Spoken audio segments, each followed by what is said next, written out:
In the last year, and you'll remember me bringing this up in my speech last year, we convened a commission of business leaders who reviewed the way that we fix streets and recommended a number of improvements. Chief time on a street project is not for the street work. It's for the utility work underneath the street. Gas lines, water lines, sewer lines, power and cable and telephone. You name the utility, we have it under or alongside a street somewhere in Tulsa. These improvements have to be done with care and usually independent of one another. Staying on top of the scheduling for all of that work takes a tremendous amount of logistical stewardship. Yet when we dug into it, we found that we had one guy overseeing this work for every street project in the entire city. So the City Council and I funded the recommended number of staff for utility coordination. We've improved the bid process to help make our projects more competitive. We cut bureaucratic red tape to help expedite and complete projects on time and under budget. And we believe this will make a big difference in speeding the pace of street projects in Tulsa.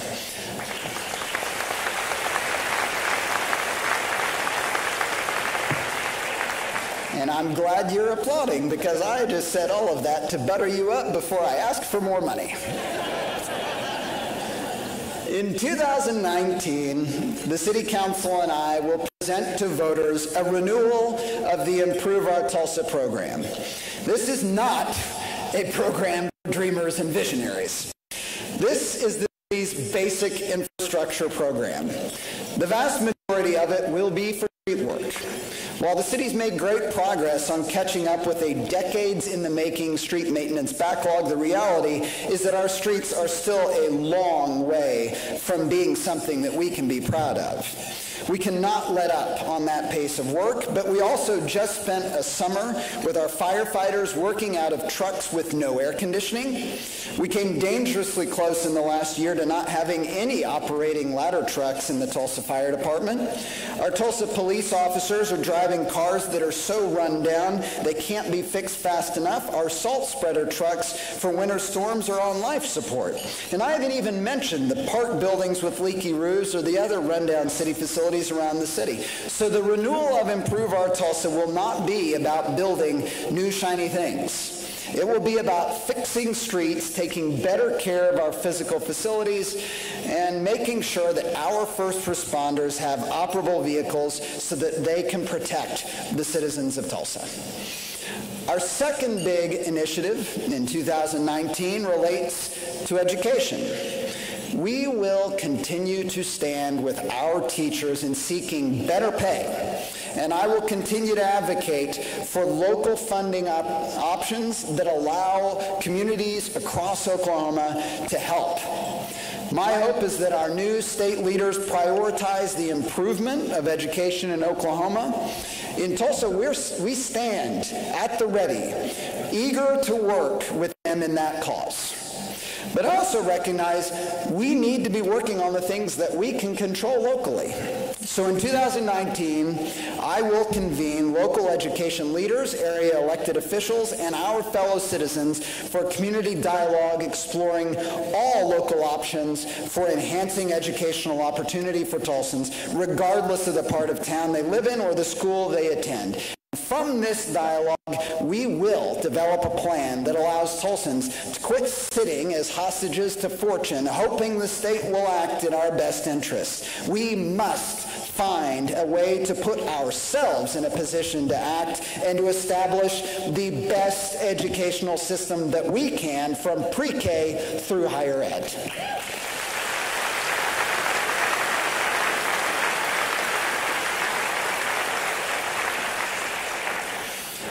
The third significant initiative for 2019 relates to our ability to continue bringing investment into Tulsa.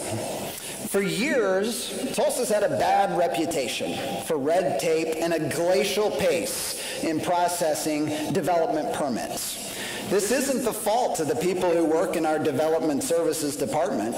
The folks at Amazon told me that our permitting team was one of the best that they had worked with. When we have people focused on a permit, The work is excellent. The problem is that isn't usually the case. Our permitting operation at the City of Tulsa has suffered for years from chronic understaffing, and understaffing in this space means longer wait times for those who are trying to invest in our city.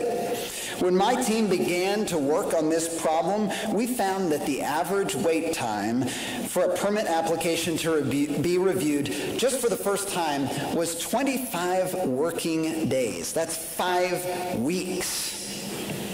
So this year, we rolled up our sleeves and went to work on overhauling our permitting processes at the City of Tulsa. We put our permitting system online after years of industry requesting that.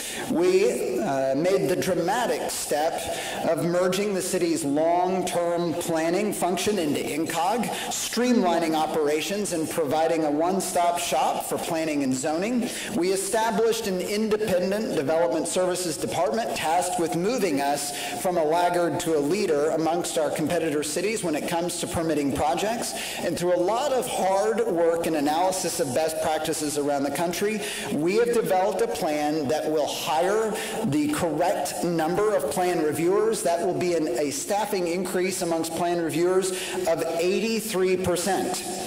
Our plan allows the department to contract with third-party plan reviewers when it's needed. It includes a self-certification program, which I told you about last year, and it offers a better system for expediting permits as needed. We will implement this overhaul in the first half of 2019, and it will shift the City of Tulsa's average response time for initial building plan reviews from 5 weeks to 5 days.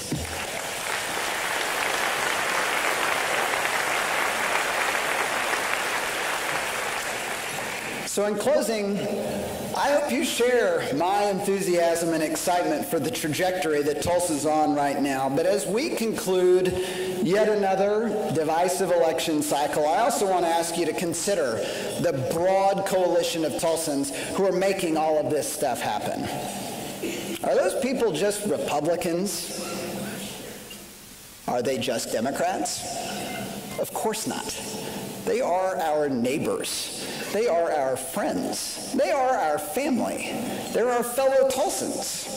Tulsa is that rare and special place willing to openly acknowledge the greatest challenges that we face and then pull together across party lines as a community to move our city forward. We will let others fritter away opportunity in favor of partisan games. In Tulsa, people still matter more than partisanship.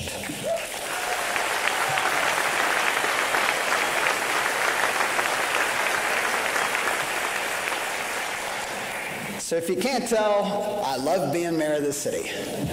I really appreciate you sharing your time with me today.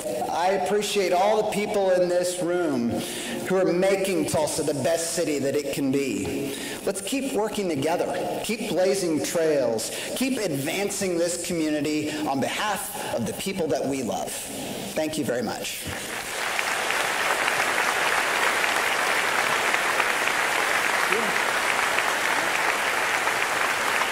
Commissioner, thanks.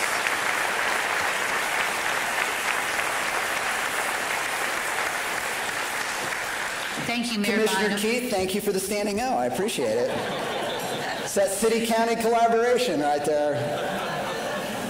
Thank you, Mayor Bynum, for that wonderful address and also for an update on the state of the 918. I'm Lauren Brookie with Tulsa Community College, and I'm going to lead this fairly fast-paced Q&A session. Mike's a little worried over here. Last year at this event, you spoke about the bold message Tulsa would be sending to the nation by making a bid for Amazon's second headquarters. We didn't win the project, but in reflecting on this effort, can you talk about how we as a community can continue to think boldly and differently about our future economic development? Sure. You know, I think that was the application for Amazon HQ2. Going through that process, it was a watershed moment for us as a city. Because when I think back on the things that made Tulsa remarkable in the 20th century, it is this mindset that we can compete for the best things in the world. That's the people that came here and decided, we're not going to be the oil capital of Tulsa County, we're going to be the oil capital of the world, and accomplished that. We don't want to be the most beautiful city in green country, we want to be America's most beautiful city, and accomplished that. And one of the reasons that I ran for mayor was that I didn't want my two kids to be the first generation of Tulsans growing up in this community expecting less than their predecessors. And so we have to get back to that notion of aiming high. And I remember when we announced that we were applying for Amazon HQ2, and some people were excited about it, recognized that it was about us getting our moxie back and identifying that national and really international terrain that we need to compete on.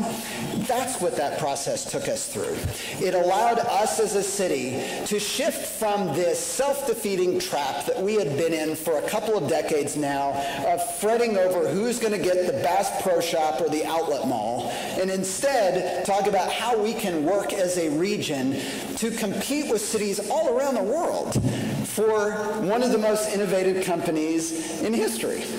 And doing that, going through that, is what has led to so much of the success that I just talked about. It's that shift in mindset, the way the channels that we opened up within this community of people working together, and also it forced us to go through the conversation of, if we're going to compete for a company like Amazon, what stands in our way amongst being a competitive city with all these other cities around the world?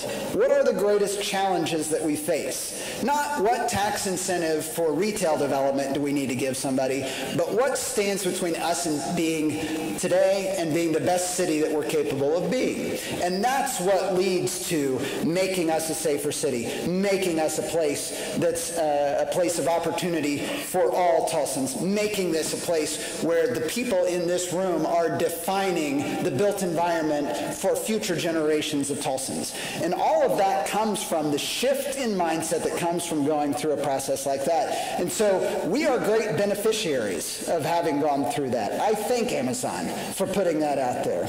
And it also, I mean, it allowed us to establish a relationship with them and put us on the radar with them, which landed us the largest new employer in the history of our city. That's a nice icing on the cake. But the remarkable things that are going to happen in Tulsa moving forward because of this shift in mindset, you cannot quantify. So Susan tells me the longer I'm in this job, the longer my answers to questions get. So lightning round, you just got a 10-minute response. Well, this is going to be the last one. Thank you for sharing earlier. Absolutely no correlation to that. Again, remember, Mike's on my shoulder here. Yep. So thank you for sharing earlier about the relationship we will have going forward with Oklahoma City. You recently joined Chamber representatives and traveled on the intercity visit to Columbus. We heard from the region's leaders about their formula for economic success. For those who are not on the trip, what were your top takeaways? And in a broader sense, what should Tulsa seek to learn from other cities as we work to be nationally competitive? Well, I'm biased, but I think the intercity visit that we do every year is one of the most important things that the Tulsa Chamber does because it allows us to go to cities that are doing things very well and leapfrog over years of trial and error that they went through in making those changes. The work that's happening in the river that's going to create the lake in the river, that would not be happening if we hadn't gone to Pittsburgh and had that realization of the potential that we were wasting away by not acting on it. And I could list a dozen other things that we've implemented here in Tulsa that are a direct result of going on those visits. With Columbus, the great takeaway from me is that you see the power of higher education in a community and what it can do as a talent pipeline for that community. The citizens of Tulsa are spending billions of dollars to make us as competitive as we can be, to recruit and retain the best talent in the world.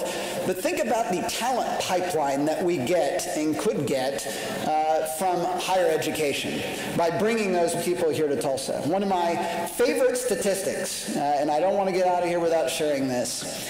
Many of you know about the Teach for America program, basically like the Peace Corps for teachers. College graduates get to go and teach in the city for a couple of years.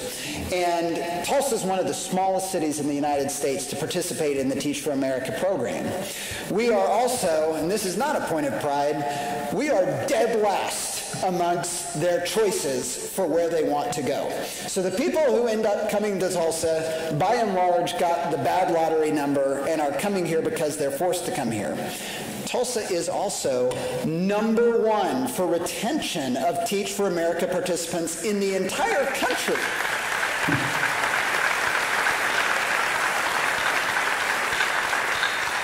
So you get people who don't even want to come here, and in record numbers, better than anybody else in the United States. Once they get here, they love it and they want to stay, and they are transforming our city right now. And so you think about what we can do by expanding higher ed in Tulsa, and I think that is probably the great takeaway from the Columbus trip, and there have been a lot of exciting discussions around that since that trip, and I would expect into 2019 that will be part of the discussion that we have as a city in our dialogue around local education, is what we can do to expand upon the great infrastructure we already have in place in Tulsa around higher education. So again, I really want to thank all of you for what you're doing. We are hitting our stride in Tulsa. We're doing remarkable things as a city. We're making history, and it is such an exciting time for our city. I'm honored to be your mayor. It's the great honor of my life. Thank you.